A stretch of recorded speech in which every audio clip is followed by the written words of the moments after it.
As much as we all want to believe that law enforcement officials are always the good guys who will do whatever they can to serve and protect the community, there have been a number of cases over the decades and in recent years that demonstrate exactly the opposite. 6 cops who turned out to be serial killers. Christopher Dorner. After filing a report accusing another officer of extreme and unnecessary force during an arrest, Christopher Dorner was let go from the Los Angeles Police Department in 2008. Feeling his termination was unjust, Dorner made an appeal, but the appeals court concluded that the LAPD Board of Rights had substantial evidence for its conclusion that Dorner was not credible in his allegations against the officer. On February 1, 2013, Dorner's revenge killing spree began with the murder of a couple in their vehicle, including the daughter of LAPD Captain Randall Kwan, who acted as his defense counsel in the hearings of his allegations. In his Facebook manifesto, Dorner admitted that he went after Kwan's daughter and her fiancé because he didn't think Kwan did a good enough job defending him. After examining the manifesto, the LAPD reopened the case of Dorner's release, and Chief Charlie Beck made a public statement to assure Dorner they were serious about reviewing his dismissal. Meanwhile, police started a manhunt and offered a reward for Dorner, deeming him to be a domestic terrorist. In the days that followed, he ambushed and killed Officer Michael Crane and injured his partner while they were on patrol. Dorner's killing spree was finally stopped on February 12 after a tense standoff and gunfight during which Deputy Jeremiah McKay was shot and killed. As officers tried to smoke him out with tear gas, they heard a single gunshot from inside the cabin. When Dorner's body was removed, the official cause of death was determined to be a self-inflicted gunshot to the head. Norbert Pook. In March 1984, Norbert Pook's daughter passed away from cancer, leaving the family with roughly $400,000 in debt. As Pook struggled to provide for his loved ones, he eventually resorted to criminal methods. Police began noticing a pattern in bank robberies occurring in West Germany. The robber would smash the teller window with a sledgehammer, demand the money, and then escape in a stolen vehicle. The owner of the getaway vehicle would then be found shot dead in an area close to the bank.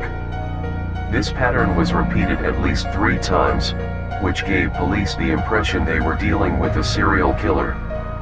After a botched robbery, police were able to identify the robber's gun as a Walther P5, which was standard police issue.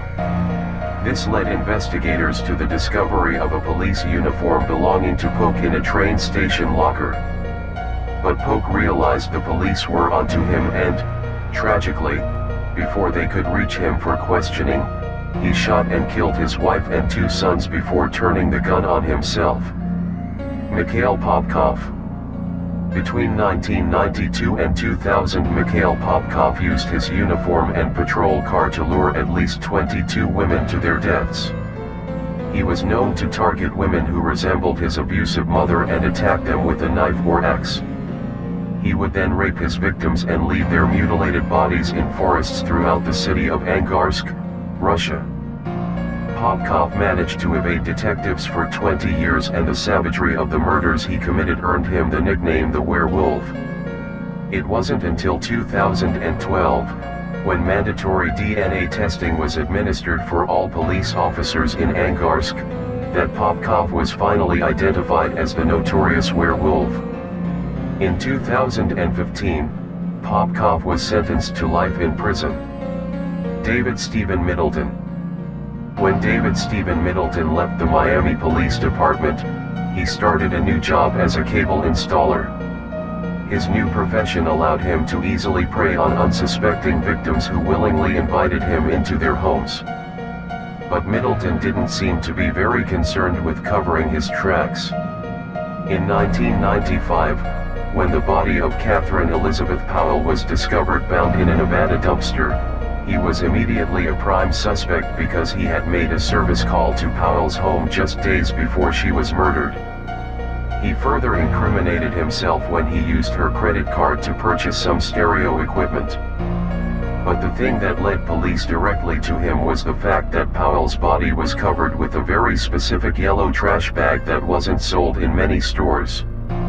After issuing a warrant for Middleton's arrest, police discovered the trash bags, stereo equipment, and other incriminating pieces of evidence in a storage locker rented by Middleton.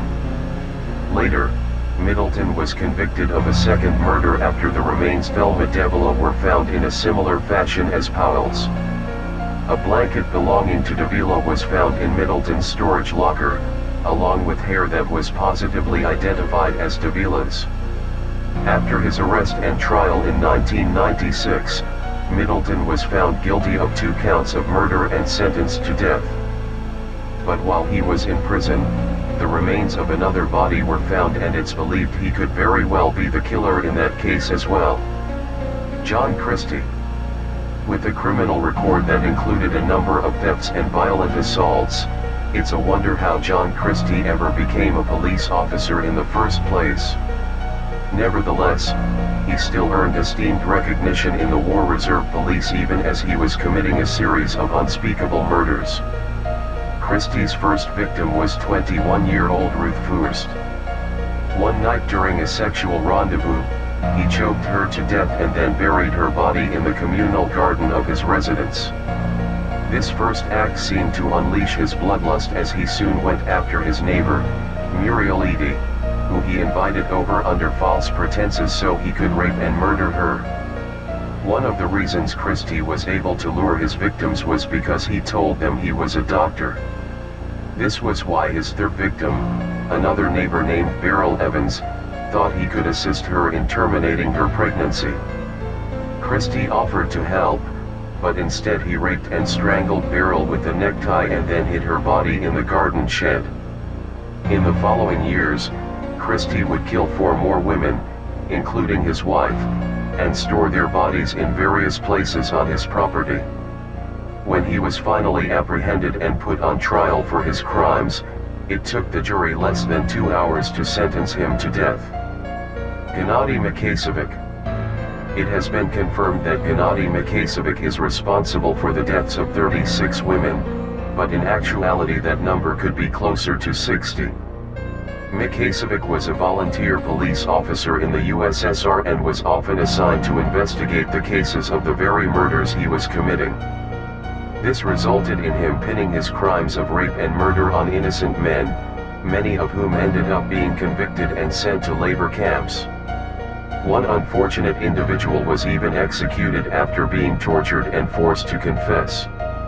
However, police eventually deciphered a pattern in the killings that led them to believe they were all being committed by the same person.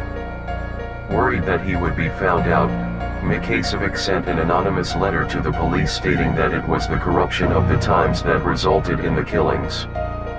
But this plan backfired, and after another note was left next to a new victim, police compared the letter to the handwriting of over 500,000 males in the city of Oblast. The analysis pointed to Makasevic as the prime suspect, and he was finally taken to prison where reports say he committed suicide. Makasevic was the first serial killer to be acknowledged by the state-controlled Soviet media, and his existence went a long way in revealing the extent of the corruption within USSR police forces at the time.